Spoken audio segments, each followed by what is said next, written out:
আপনি আসলে কি মেহনতটা করতে হবে আপনাকে, আপনি কেন আসছেন। আমরা অনেক শিক্ষক অনেক জায়গায় যে আমি শিক্ষকতা করি দেখেছি, আমি কেন আসছি এই মাদ্রাসায় এইটাও আমার ভিতরে জানা নাই। আমরা উস্তাদ একটা কথা বলতে, পেছু আছে পেছুর তালায়, বাজারে আগুন লাগে ওই মাথা সব পোড়া যাইতেছে, আর আমি বসে বসে বেগুন লেগে বসে গেছে, এই বেগুন কিনবো কে, বেগুন কিনবো কে। তো এইটা কি আমার হইলো? আমি অবস্থা অনুযায়ী চলতে হবে, আমাকে এখন কোন অবস্থায় থাকতে হবে। আমি এখন বালতি নিয়ে দৌড়াইতে হবে ওই দিকে, আমি এখন বসে বসে বেগুন বেচলে হবে না। আমার কাজ কি? তা আমি ওস্তাদ, একজন খাদেম, দিনের একজন খাদেম, এই বাচ্চাদের খাদেম। আমি কেন আসলাম, আমার খাদেম কি খাদেম, আমি কিসের খাদেম, সেটাও আমার ভিতরে জানা নেই। আল্লাহ আমাদেরকে হেফাজত করুক।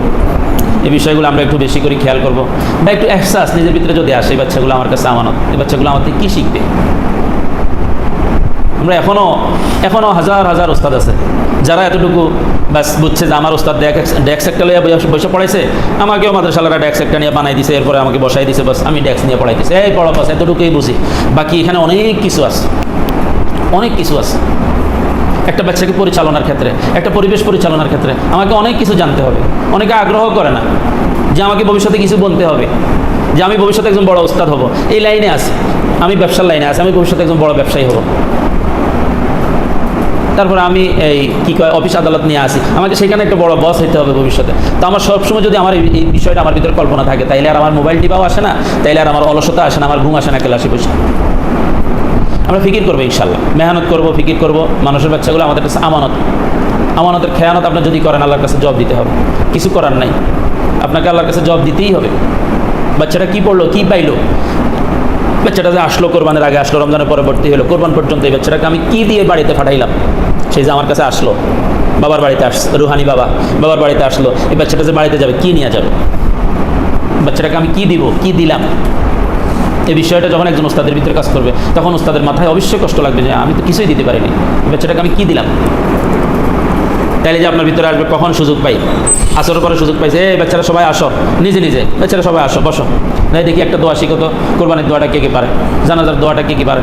যেগুলো মনে করেন এলাকাতে যাবে, বাচ্চারা এলাকাতে যাবে, পড়ালেখা এই বিভিন্ন মসজিদে যাবে, ইমাম সাহেবের সাথে দেখা হবে, বিভিন্ন লোকের সাথে দেখা হবে, একটা দোয়া জিজ্ঞেস করলো পারলো না, কোরবানির দোয়াটা জিজ্ঞেস করলো পারলো না, গরু কীভাবে জবাই করা হয় পারলো না, জানাজার নামাজ কীভাবে পড়া হয় পারলো না। তাহলে আপনি কী দিলেন বাচ্চাটাকে? আপনার থেকে কিছু নেওয়ার জন্য আসছে বাচ্চাটা, আপনাকে অনেক কিছু দিতে হবে। আমি জাতির রাহবার, আমার থেকে অনেক কিছু পাওনা আছে।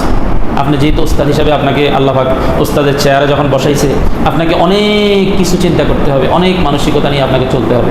আপনার আমল, আপনার আখলাক, আপনার চলাচরিত্র, আপনার চলাফেরা, সব কিছু।